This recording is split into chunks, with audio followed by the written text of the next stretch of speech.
Matagal na po yan, planado na yan. Planado na yung impeachment.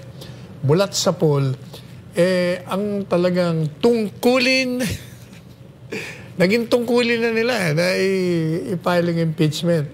Kasi the inordinate desire, the uncontrollable obsession and passion to destroy the reputation, the integrity of the Vice President is so all-consuming na talagang hindi nila mapigilan. Kahit na yung taong bayan ay nagsalita na, 1.8 million sa Luneta, ilang million pa doon, combined sa Bacolod, Cebu, Davao, Pagadian, lahat yan. Talagang hindi na nila alintana kasi nga, from the very beginning, yun ang target nila. So, itutuloy-tuloy ho nila yan. Pero kung titingnan mo yung kanilang mga grounds, wala akong basis. Like, for instance, sabi nila, betrayal of the public trust, series of grave allegations, including conspiracy to assassinate Sus Mariosep. Ano ba yung conspiracy to assassinate? Sige sino ang ina-assassinate? Si Presidente Marcos Jr. daw. Sino raw ang mag-a-assassinate? Hindi ho nila alam kung sino. Sinasabi lang nila, sabi ni Inday Sara, meron daw siya kinausap. Sino yun? Ano ba klaseng ground yan? Tapos, sasabihin pa nila, si Inday Sara, sabi, papatayin. Pag siya'y napatay. Pag napatay na pala, di wala nang threat from the grave. Kayo naman para kayong... Pero alam mo, ang maganda ho rito, doon sa, 215? 215. Ilan ba ang mga kongresista? 300 something, 300 plus. 320 siguro. Mga exact numbers. Kasi para malaman natin. Ibig kong sabihin, kung 300 plus, mga 315 ang hindi pumirma. 318. Biro mo? Overall number na. So ilan? 103 ang hindi pumirma. Pero yung 103, bawasan natin nung may mga namatay. May tatlong na drop, may isang na-appoint, tatlong namatay. Ilan lahat yun?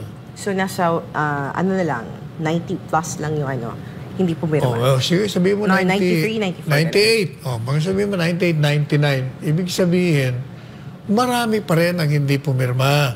Meron pa ho tayong pag-asa na may matitino pa pala dyan. Pero sabi nila, attorney, yung ibang pumirma doon, like si Zaldico, hindi siya pumirma. Sino ang hindi pumirma? Si Zaldico. Bakit daw? We're not sure kasi kung nandito ba sila or nasa abroad, yung iba like sila Erwin Tulfo, hindi rin pumirma.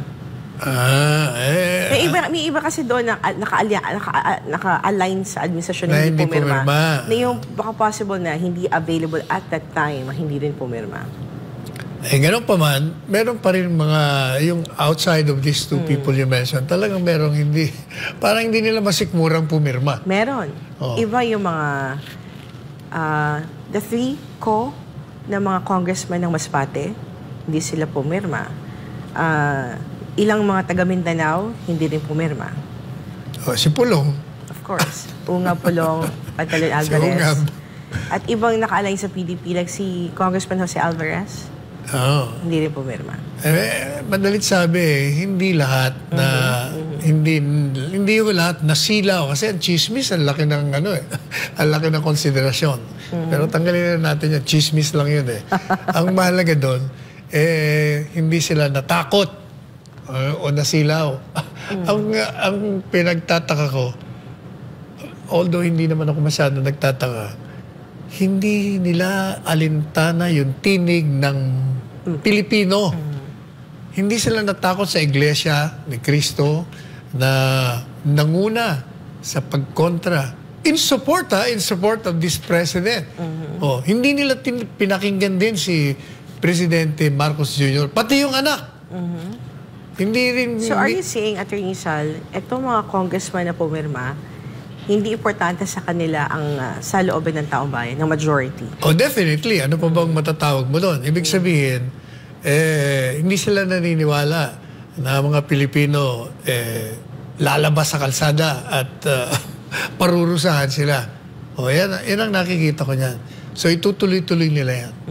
Mabuti itong Senado, hindi tinalakay. Kaya sa Hunyo pa ang convening. Pero sa Hunyo, may bago ng mga senador, may bago ng mga kongresista. So, hindi natin alam kung yung mga bagong bubuo ng Senado, gagalaw. Kasi pwede nilang upuan yan. Pag ginupuan nila yan at hindi matuloy, next year na naman.